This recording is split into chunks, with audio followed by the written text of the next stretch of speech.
አብዱልፈታህ ናስር የተገፋው ኮከብ።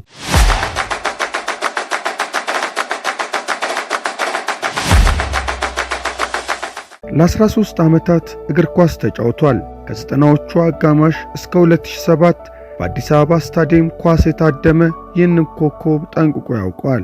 አዲስ አበባ ኮልፌ ጣና ተራ አካባቢ ተወልዶ ያደገው ይህ የእግር ኳስ ባለውለታ ከሰፈሩ ኒያላ ሜዳ ሲጫወት ነበር የጊዮርጊስ መልማዮች እይታ ውስጥ የገባው። ወዲያው ለጊዮርጊስ ቢ ቡድን ከሃይደር መንሱር ጋር ፈረመ። በዛው ዓመት የቢ ዋንጫ ሻምፒዮና ሆኖ የእግር ኳስ ጅማሮውን በድል አሳመረ። አጥቂው አብዱልፈታህ ናስር የመጀመሪያ ክለቡ ቅዱስ ጊዮርጊስ ቢ ነው። በዛው ዓመት በኢትዮጵያ አቆጣጠር በ1992 ወደ ዋናው ቡድን አድጎ የመጀመሪያ ጨዋታውን በአፍሪካ ቻምፒዮንስ ሊግ ዩጋንዳ ሄዶ ተቀይሮ ተጫወተ። ይህ የሆነው ሀገር ውስጥ ሳይጫወት መሆኑ በራሱ ልዩ ታሪክ ነው። ይህ ታሪከኛ ኮከብ በዚሁ ዓመት ከቅዱስ ጊዮርጊስ ጋር የፕሪሚየር ሊጉ ቻምፒዮን ሆነ።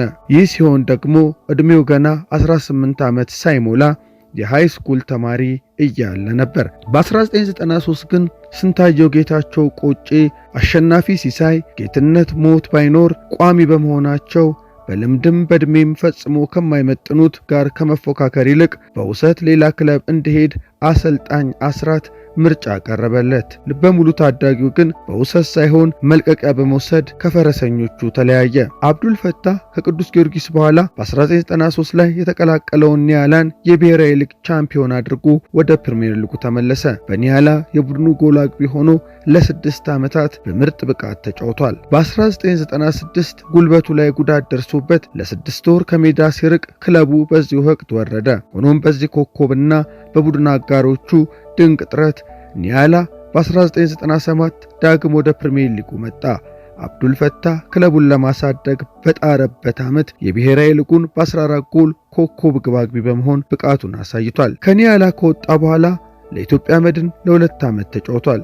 ሁለቱንም ዓመት የቡድኑ ኮከብ ግብ አግቢ ሆኖ ከመጨረሱም በላይ በ1999 ዓመተ ምህረት የፕሪሚየር ሊጉ 3ኛው ከፍተኛ ግብ አግቢ ነበር። በዚህ ወቅት ፕሪሚየር ሊጉ ተቋረጠና መድንን ጨምሮ አብዛኞቹ ክለቦች ውድድሩን ሲያቋርጡ አብዱልፈታህ 7 ጎል ነበረው። ውድድሩ አጋማሽ ላይ ከመድን ቀጥሎ ለሰበታ፣ ለሲዳማ ቡናና ለአዲስ አበባ ምርጥ በላቀ ብቃት ተጫውቷል። በየመን ክለብም ለ1 ዓመት ተጫውቷል። የብሔራዊ ቡድን ግልጋሎቱን ስንመለከት አብዱልፈታህ ለብሔራዊ ቡድን ግልጋሎት እጅግ በርካታ ጊዜ ተመርጧል። በሚያሳምን ብቃቱ ተመርጦ ግልጽ ባልሆነ ምክንያት በመቀነስ ብዛት ምናልባትም ክብረ ወሰኑ የሱ ሳይሆን አይቀርም። በብሔራዊ ቡድን በነ አቤጋ ቻምፒዮን በሆነበት በምስራቅ አፍሪካ 97 ላይ ተጠርቼ ወዲያው ቀነሱኝ። ከዛ ጊዜ ጀምሮ ስጠራ ስመለስ ነበር።